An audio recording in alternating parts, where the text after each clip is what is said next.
그리고 그 빛을 따라서 어떤 찬양 소리가 들려오기 시작했어요. 그때 제가 비로소 뭔가 깨닫기 시작했습니다. 이 예수 보혈의 능력으로 완전한 반전이 일어나고 완전한 역전이 일어나고 있었습니다.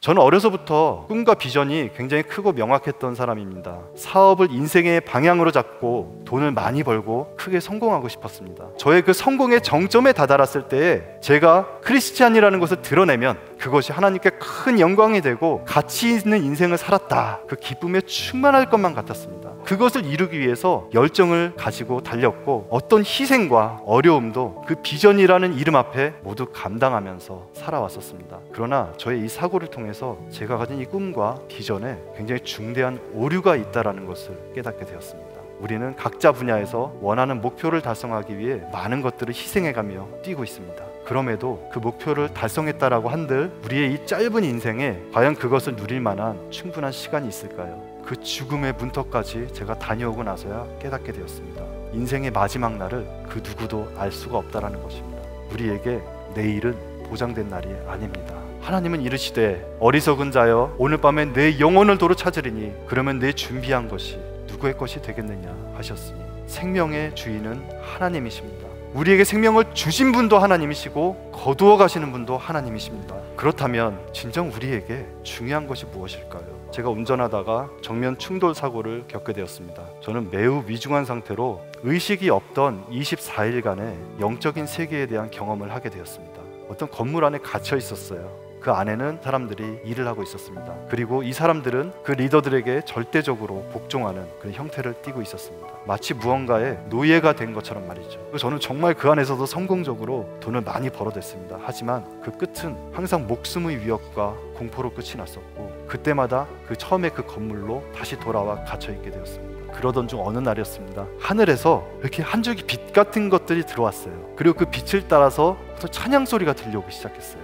그때 제가 비로소 뭔가 깨닫기 시작했습니다. 그때 나지막하게 예수, 보혈이란 단어를 읊조리기 시작했습니다. 그러자 그곳에 있는 사람들이 뭔가 불안에 떠는 것들이 느껴졌습니다. 예수 보혈이란 그 말의 힘이 느껴졌습니다. 온 힘을 다해서 예수 보혈을 외치며 이제는 그들과 대적하기 시작했습니다. 이 예수 보혈의 능력으로 완전한 반전이 일어나고 완전한 역전이 일어나고 있었습니다. 저기 멀리 큰 돌산이 보여 있어요. 돌산의 꼭대기에 누군가 빛을 내며 서 있는 것을 보았습니다. 예수님이셨습니다. 근데 제가 그 예수님을 본 순간 갑자기 내가 왜 저 예수님을 두고 저 사람들한테 갇혀서 돈 버는 데만 매진하고 살았을까? 정말 후회가 몰려오기 시작하며 예수님이 올라가신 저 길을 온몸의 기운을 짜내서 그 돌산을 기어 올라가기 시작했습니다. 산의 중턱쯤 올라갔을까요? 더 이상 올라갈 기운도 없고 나는 이제 여기서 끝이구나 라는 생각을 하던 그 찰나에 예수님께서 저 있는 곳까지 내려오셨어요. 그리고 저는 그곳에서 예수님을 직접 대면하게 되었습니다.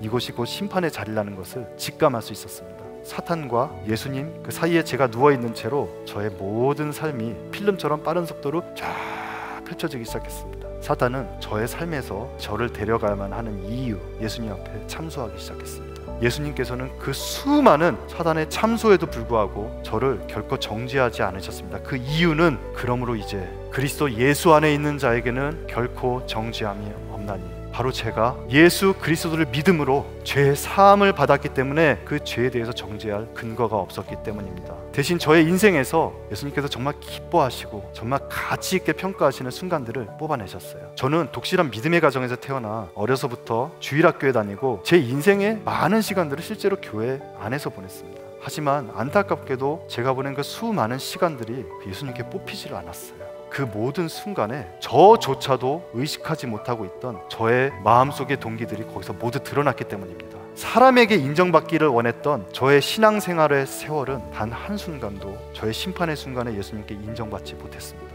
그런데 오히려 예수님께서 정말 가치 있다고 뽑으셨던 순간들이 어떤 것들이 있었는지 아세요? 제 삶에서 정말 가장 어렵고 가장 힘들고 절망적이었던 상황들이 그 안에 포함되어 있었어요. 지푸라기 잡는 그런 심정으로, 그런 믿음으로 하나님을 의지했던 그 순간이 있었습니다. 그 순간이 예수님께서는 가치 있는 시간 중에 하나로 뽑으셨습니다.